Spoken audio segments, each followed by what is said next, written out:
Good evening. The miners' strike against pit closures has been in the headlines all this week. It's seen increasing violence on the picket lines, pit against pit, miner fighting miner. One picket, David Jones, died from chest injuries. An inquiry has been ordered. The Home Secretary, Mr. Britton, said 3,000 police were being mobilised to keep the peace.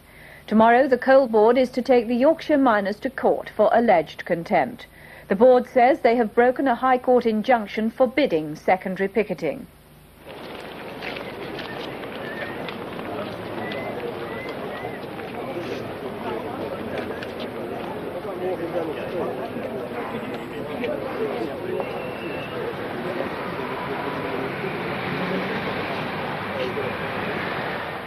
It was as the afternoon shift began at one Scottish pit that tempers became frayed for the first time.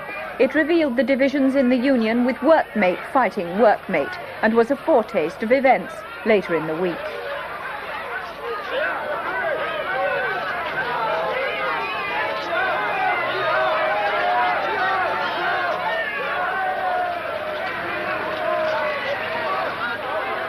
The main customers are prepared, of course, for a very lengthy strike.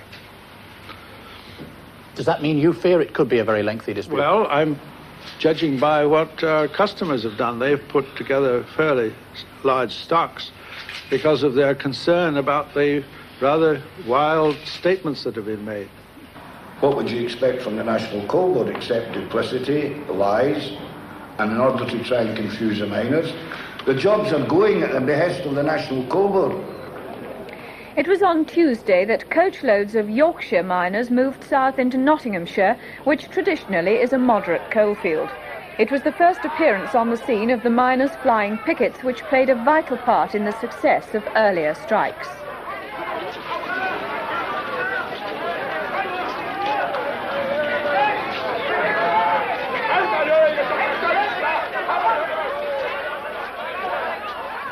The problem, as I see it, is that we have clear evidence that substantially more than 50% of our people have indicated a desire to continue working. What we're trying to do is to save this industry, and we need people within our union to fight along our side. We can't ask other people in other unions, although we're getting tremendous support in Yorkshire from other unions. We can't go out really and ask other unions to support us if our own workmates aren't supporting us. Wednesday saw a mass confrontation between pickets and local miners at this pit in Nottinghamshire. The pit finally stopped work when faced with 300 flying pickets. What happened to you this morning? Nothing, just a load of bricks come over. What were you trying to do? Go to work. What do you think of this sort of picketing? It's mob rule, not picketing.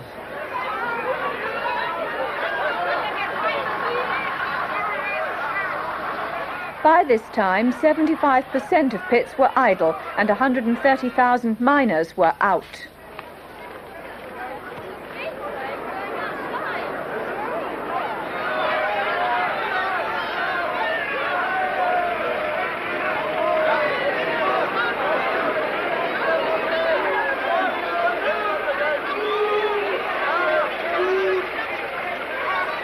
The flying pickets began to leave the mine when they were told that the NCB had got an injunction forbidding secondary picketing, but the following morning many of them were back.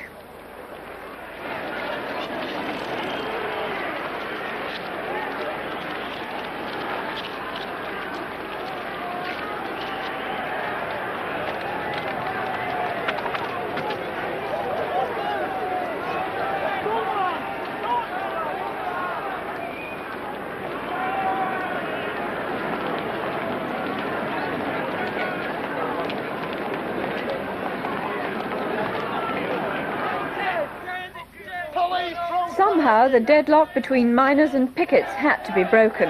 There was agreement that the Nottinghamshire men would go on strike and the Yorkshire pickets would leave the scene.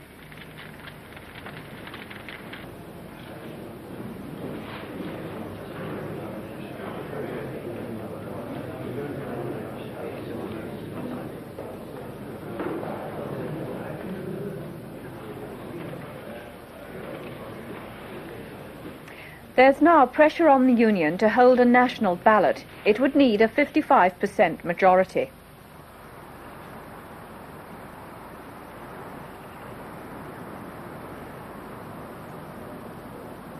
By Friday night, almost every pit in Britain was at a standstill, many of them shut by the flying pickets. The Yorkshire NUM could face an unlimited fine or the seizure of its assets.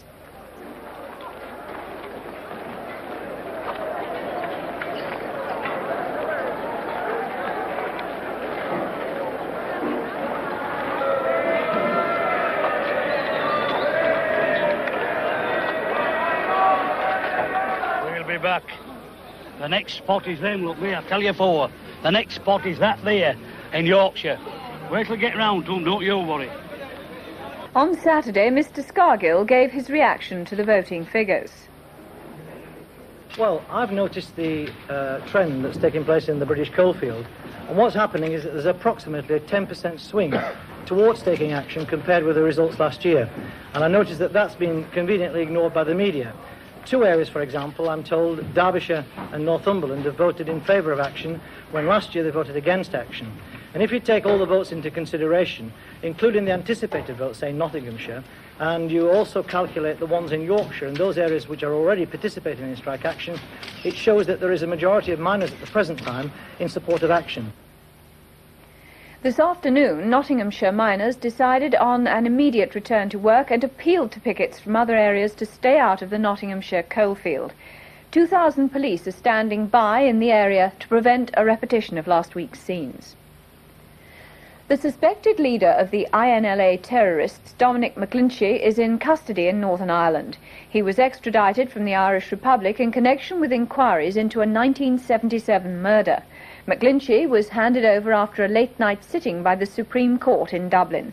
It ruled that an extradition order it made against him 2 years ago was still valid. McGlinchey was arrested yesterday in Newmarket-on-Fergus after a gun battle and siege.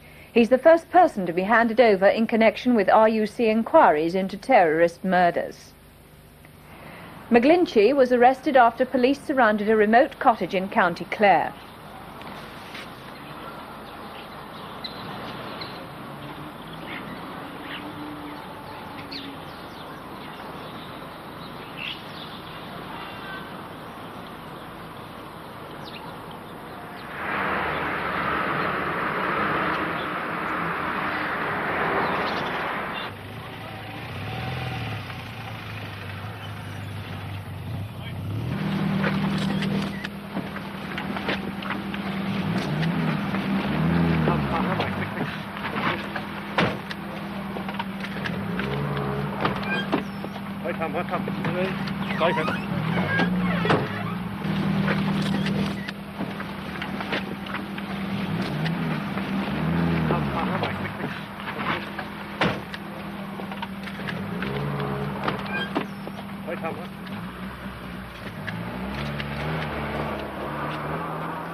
The provisional Sinn Féin MP Gerry Adams was shot and wounded in Belfast on Wednesday. He wasn't seriously hurt. 3 other men in a car with him were also wounded. Their vehicle was sprayed with bullets near Belfast Town Hall. Police later arrested 3 men after a car chase through the city centre. Mr. Adams was in a car with 4 other men when they were attacked in Belfast city centre.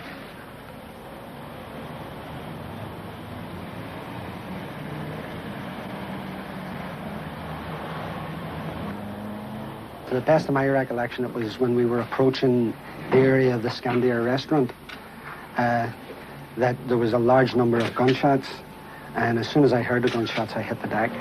Joe Keenan, who was sitting next to me, was moaning, and I asked Gerry if he had been injured, and he said yes, that he had been shot a couple of times. Has Gerry Adams ever talked about the possibility of this sort of attack? Well, with Republicans, it's an occupational hazard.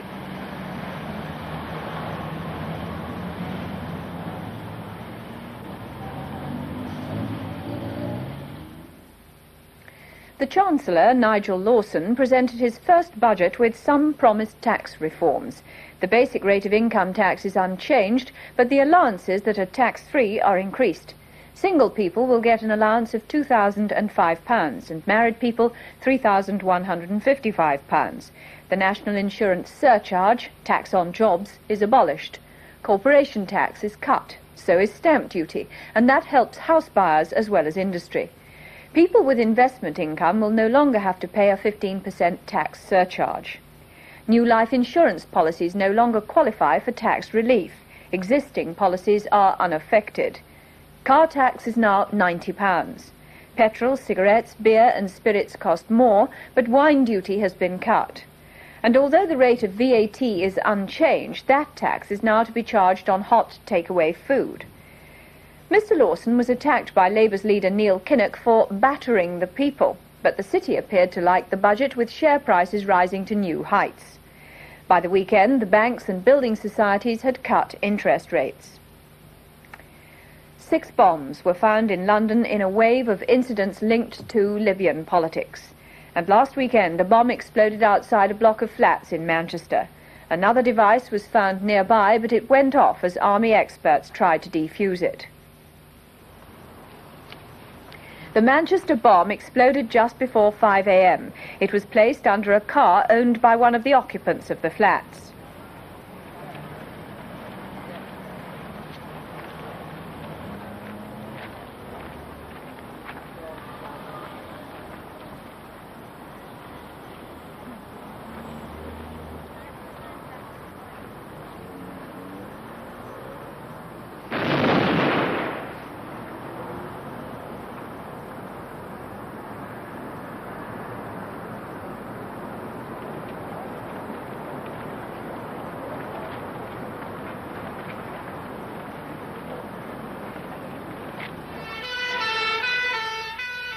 London's Regent Street was closed off after the discovery of another device.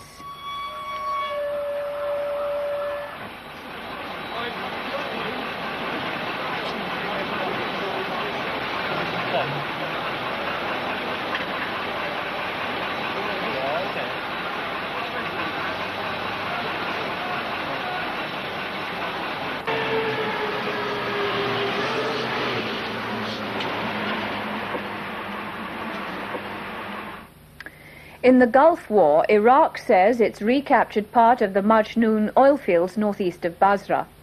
The Iraqis claim they killed 500 Iranian troops in the latest fighting. Iranian wounded have arrived in Britain for treatment. Iran says Iraq used poison gas on them.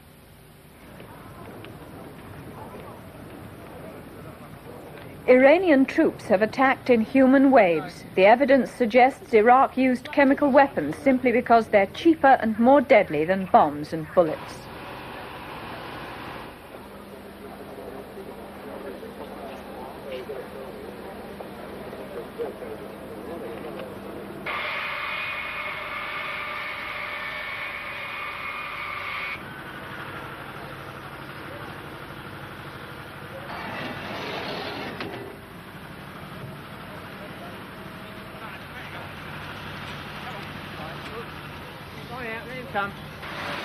A United Nations team has gone to investigate Iran's claims against Iraq.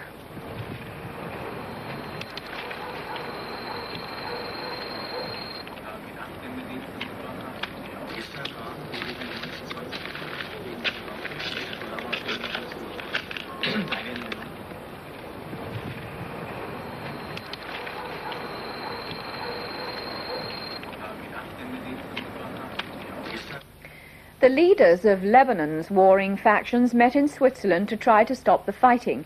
They agreed on a truce, but after a few days of peace, fighting erupted once again in Beirut. President Gemayel reconvened the Lausanne conference after a 3-month delay. It follows his reconciliation with Syria and the ending of the peace treaty with Israel. The bitterness of the struggle in Lebanon was reflected in the security around the Lausanne hotel.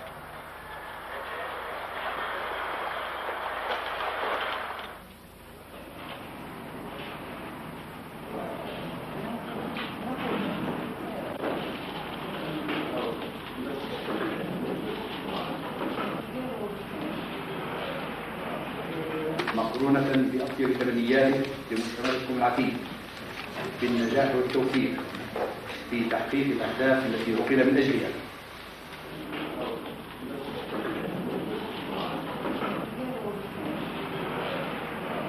The meetings of today decided to have a ceasefire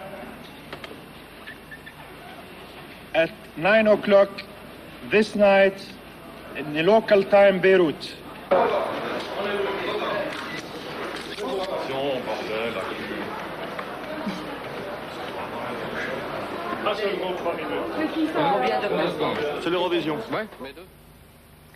South Africa and Mozambique signed a non-aggression pact to end years of bitter hostility. It's the first time Pretoria has made such an agreement with one of its black neighbours. Only recently, President Machel of Mozambique compared South Africa with Nazi Germany. Mr. Machel and Prime Minister P.W. Botha met at the border town of Komati Port. The border between the two countries was a scene of confrontation. Now it's being decorated with symbols of peace.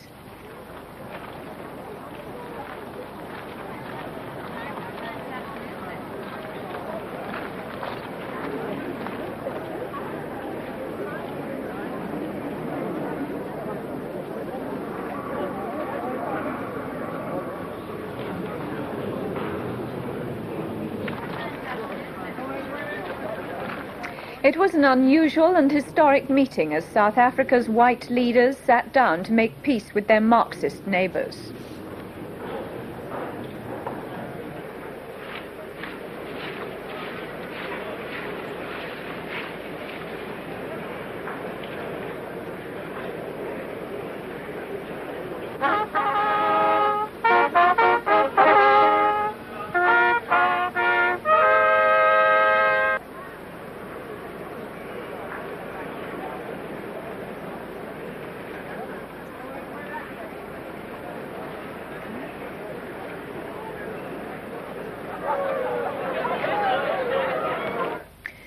In Zimbabwe, the government put on show thousands of bodies found in mass graves. They're believed to be victims of the guerrilla war which raged before independence. As many as 4,000 bodies lie in these mass graves, according to details given by the Zimbabwe government. Many supporters of the government are specially brought in to see for themselves the evidence of the atrocities which the government suggests have been committed by the Ian Smith regime.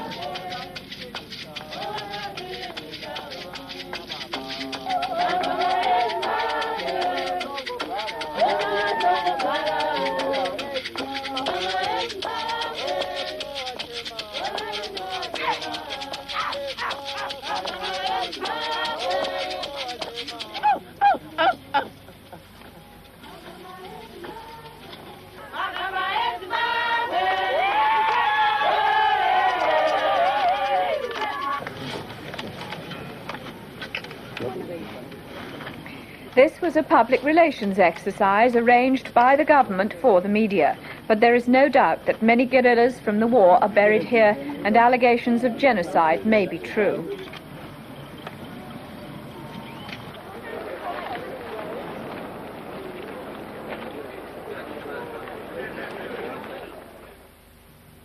In the United States, Walter Mondale is fighting back in the race to be Democratic presidential nominee. He had several wins over his chief rival, Senator Gary Hart, in yesterday's round of voting. Earlier this week, the field of hopeful Democratic candidates was thinned out. Both George McGovern and John Glenn withdrew after poor showings on Super Tuesday. That's when 5 states held primaries. 3 went to Mr. Hart, 2 to Mr. Mondale. The 2 main candidates concentrated their campaign efforts on the 3 southern states.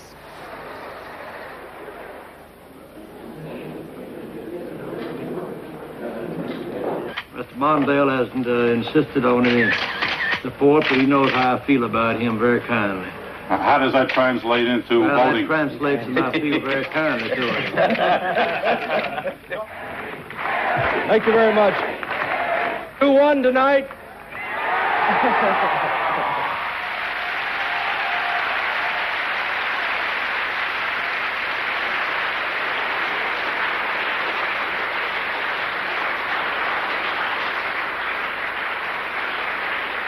With your help, we will go on to Illinois, on to New York, on to San Francisco, and on to the White House.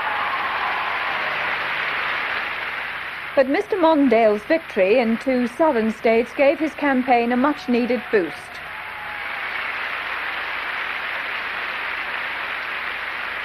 When this race began, it looked like Mondale doing a 100-yard dash.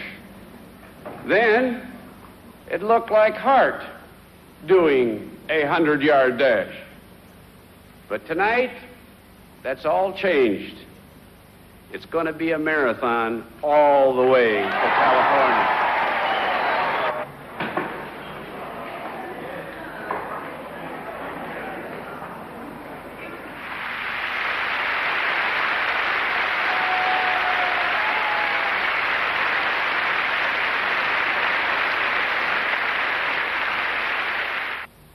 In India, Mrs. Gandhi is facing one of the most difficult problems of her time as Premier. Should she send troops into a holy temple to arrest a leading dissident? So far she's refrained. If she did, it might cause widespread violence and rioting.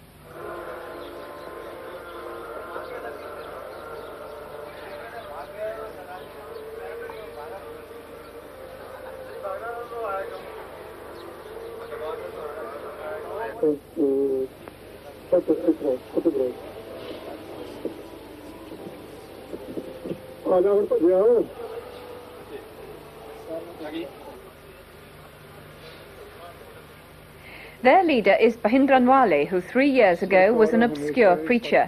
He and his followers are accused of a series of attacks on Hindus.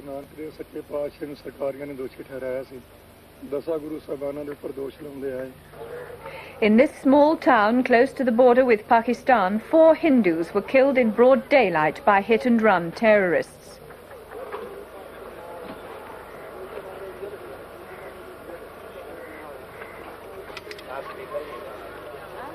In the temple, the Sikhs are preparing for what looks like being a long siege. The Sikhs are known as formidable fighters.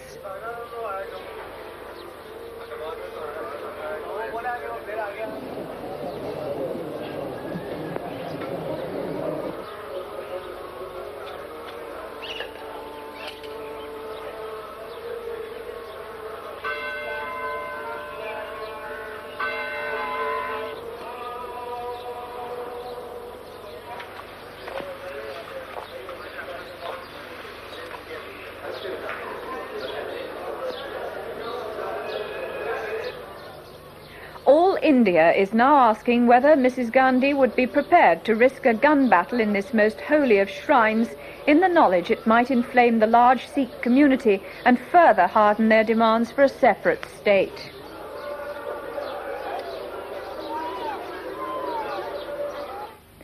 In Malaysia, there is a school which actually encourages its pupils to become wild. It's for orangutans who have been uprooted from their natural life in the jungle. Since the school started, the success rate has been 50%, with 75 being returned to nature. The process starts with the babies being taken into the jungle. Orangutans, the rarest of the great apes, have to be trained to be at home in the jungle, otherwise they simply wouldn't survive in the wild.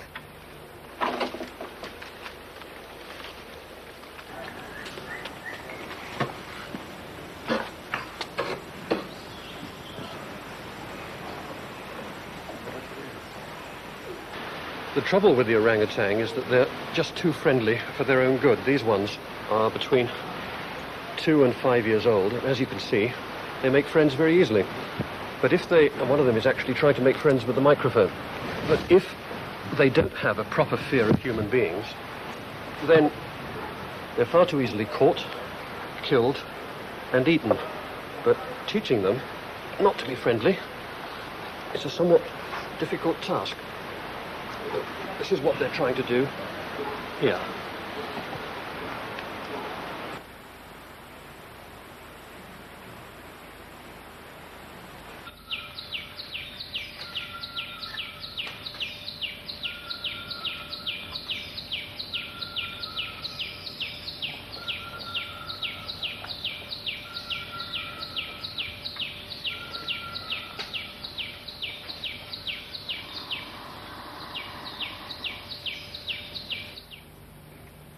The boat race was remarkable for a number of records. The first of them, far from intended. The one that will go into the record books is Oxford's winning time of 16 minutes 45 seconds. But Cambridge were inside the old record too, even though they rowed in a borrowed boat. And they had to do that because their own boat was destroyed in a remarkable accident. That caused the race to be delayed by 24 hours, held for the first time on a Sunday. The Cambridge crew were out early practicing starts when their boat was in collision with a moored barge.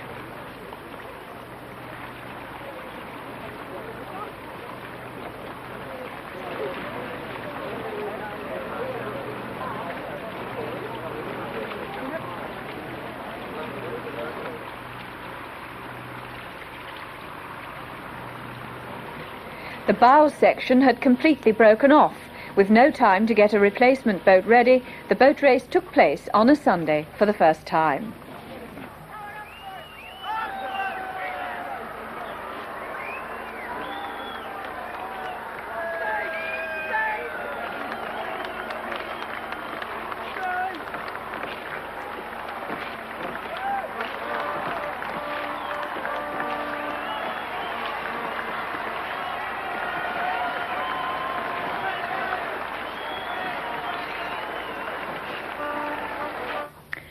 Finally, the RAF gave a nostalgic farewell to the Vulcan bomber after 24 years in service. Originally used as the mainstay for our nuclear deterrent, it only saw active service at the end of its career when it was used to bomb Stanley during the Falklands War. There are only 8 serviceable Vulcans left at RAF Waddington from the original 130 which were built. After its nuclear role was taken over by Polaris, the Vulcan was used for conventional low-level bombing, reconnaissance and mid-air refuelling, especially during the Falklands War. They'll now be sold round the world for as little as £5,000. The original cost was £1 million, to museums and various RAF stations.